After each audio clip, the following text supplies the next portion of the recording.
Associations. It's how you can think of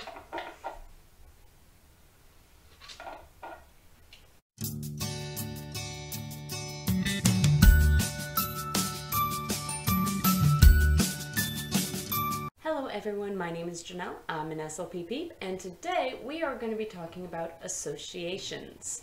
No, this is not about who you know, when you know them, and what you know about them, but more along the lines of what you know and how you retrieve that information. Now, what are associations? Well, it's when you get something you're familiar with, something you're not familiar with, or something you have to relearn, and you make a bridge between the two. On this channel, we talk about all things SLP, so if you are interested in this, please hit the subscribe button down below, leave a thumbs up if you want to, and let's continue on. Associations are how you can recall or think of one item from a different one. Let's go through some examples, and this might click on a little light bulb for everyone. You see, that was an association of the thought of an idea, because a lot of people think of light bulbs when they think of ideas. We'll get into the visualization associations later. Now, how can people associate? Well, there's different ways to do it. When is there not different ways? There's always different ways to do everything.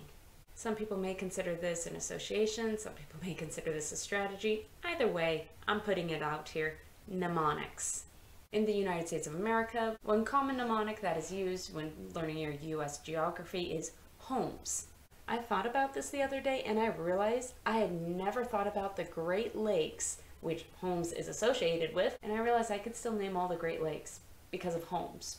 So there's Homer, or at least I think it's Homer, Ontario, Michigan, Erie, and Superior. I don't know where any of those lakes are when you show me the 5 Great Lakes, but I know they're there.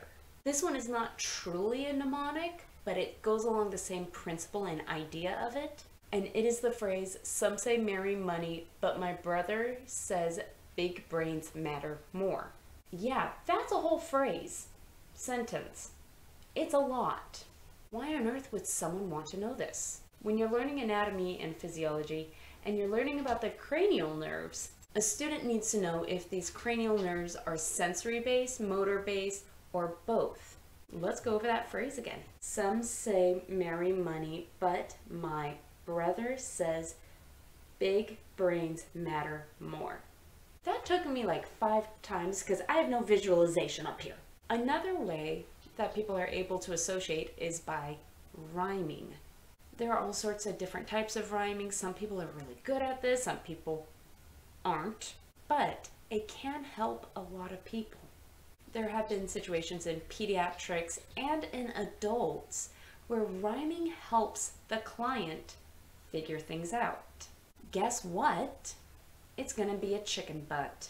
It's a great rhyme that kids tend to cling on to, and it may even help them understand that a what is going to be a physical object.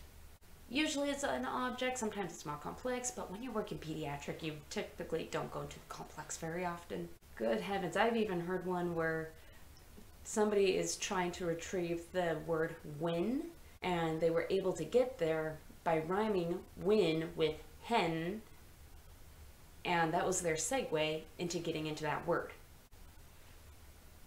It works. Oh yay, visualizations. These can be great. These can also be my worst enemies sometimes. There were some great visualizations on the internet quite a few years ago, and I have not seen them often lately, where a word is written out and a person would sketch, draw, have fun making pretty pictures. I have no artistic talent. And they would draw around it whatever the subject matter was. So if the word was snake, they would write out the word snake and draw a garden with a snake around.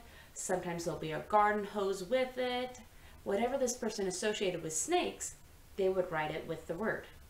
Again, visualization is not always my strong point. So this was a quick rundown of the strategy of associations, whether it is rhyming, mnemonics, visual, kinesthetic, you name it. There are other ways that people are able to associate. This is not the be-all, end-all list. There are other ways with different ideas as well. but learning how to connect a new idea with something familiar, that is the key of association. For the question of the day, what are some of the best association tips you have? Personally, I am learning 2 new languages right now, and the best way I've been able to associate sister and brother is the fact that sister sounds very similar to how I say sister, and my personal favorite, the way you say brother, is brat. That was a very quick association to remember. How they got Tato for dad, I don't know, I just had to memorize that one. But I got brat very quickly. Thank you so much for watching. I hope you have a wonderful day. If you are interested in this sort of content, please hit that like and subscribe button, and I will see everyone next time. Bye-bye.